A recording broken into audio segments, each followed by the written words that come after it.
Hello students, आज का हमारा टॉपिक है T&A। T&A means time and action. जब भी कोई ऑर्डर कंफर्म होता है तो सबसे पहले बाइंग हाउस वाले और या फिर लाइजन ऑफिस वाले हमें यही कहते हैं कि आप हमारे साथ T&A, उस कंफर्म ऑर्डर का T&A शेयर कीजिए। अब T&A होता क्या है, जो हमें हर स्टाइल का शेयर करना होता है, जिसके बिना कोई भी ऑर्डर एग्जीक्यूट नहीं होता है। T&A मतलब होता है किसी भी चीज़ की प्लानिंग एंड एग्जीक्यूशन।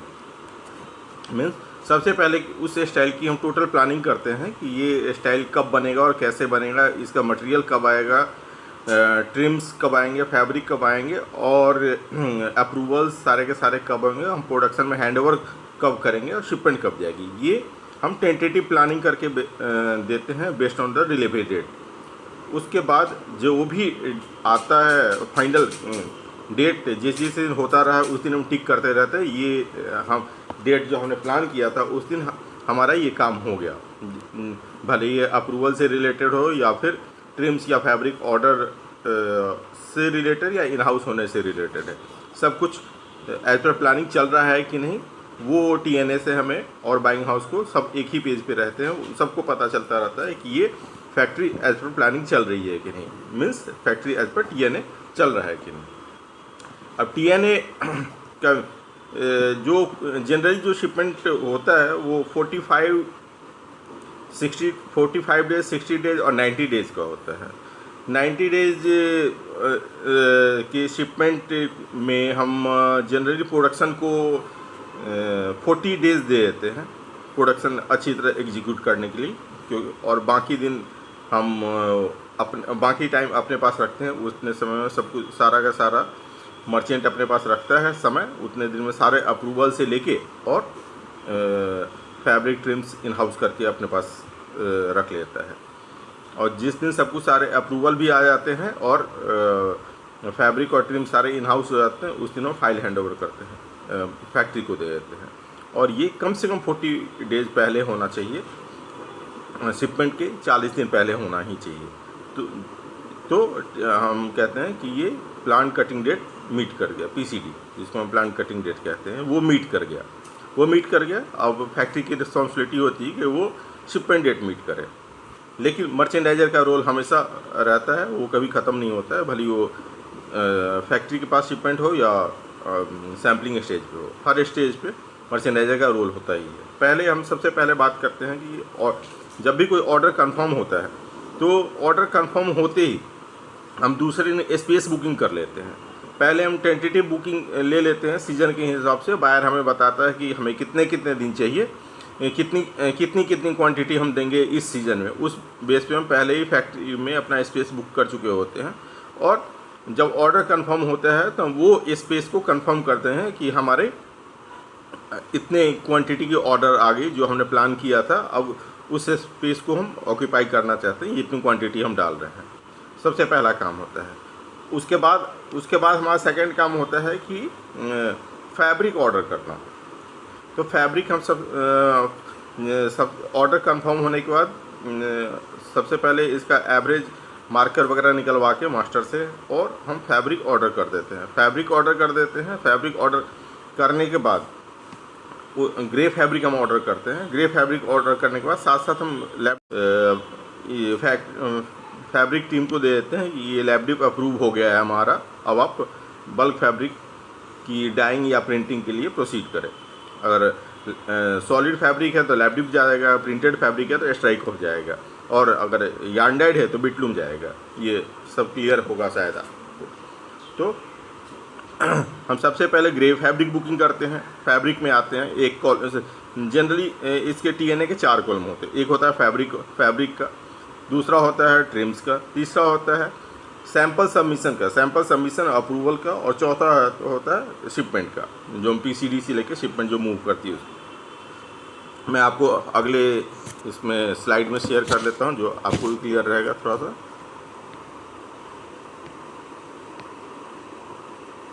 देखिए, इसमें सबसे पहले जैसे ऑर्डर हमारा आता है, ऑर्डर आने के बाद हम ग्रे फैब्रिक की बुकिंग करते हैं। ग्रे फैब्रिक की बुकिंग हम टेंटेटिव दे देते हैं based on the proto sample. Fabric वाले टीम को दे देते हैं इतनी क्वांटिटी अप्रॉक्स आएगी। उसके बाद साथ साथ उन्हें कह देते कि आप लैब डिप बना दो हमारे लिए।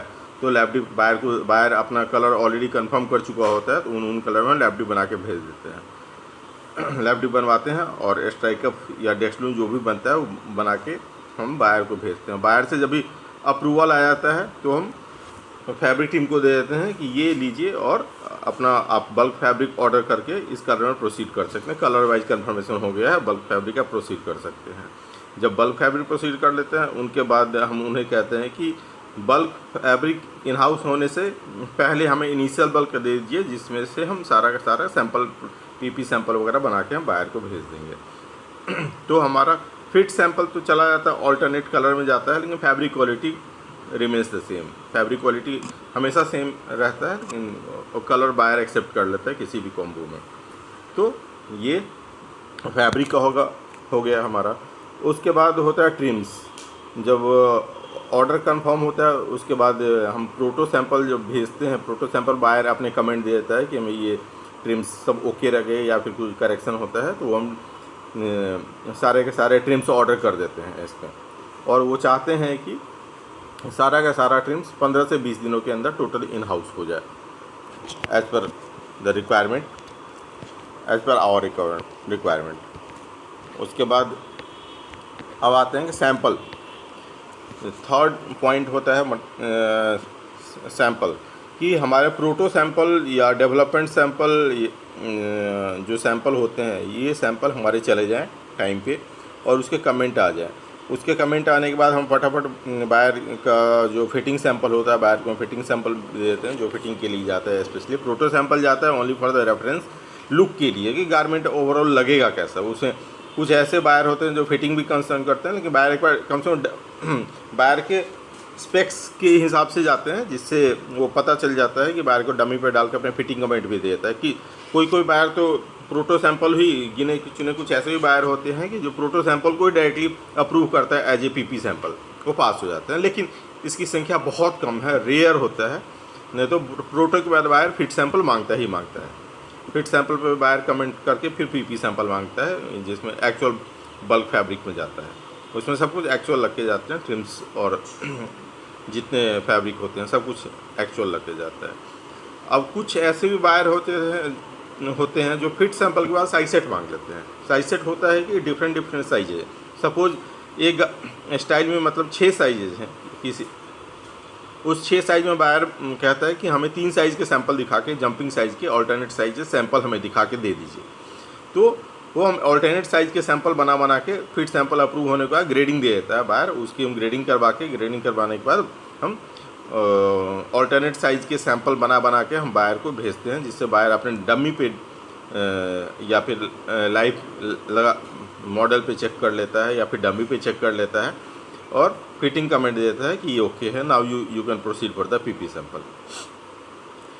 जब हमारा पीपी सैंपल पास होता है, उससे तब तक हमारा बल्क फैब्रिक भी इन हाउस हो चुका होता है। उस समय तक बल्क फैब्रिक इन हाउस हो जाता है और पीपी सैंपल भी पास हो जाता है। फिर हम इस फाइल को उठा के हम पूरे सेट को उठा के प्रोडक्शन को हैंड ओवर कर देते हैं, जिसको और पीपी मीटिंग करते हैं।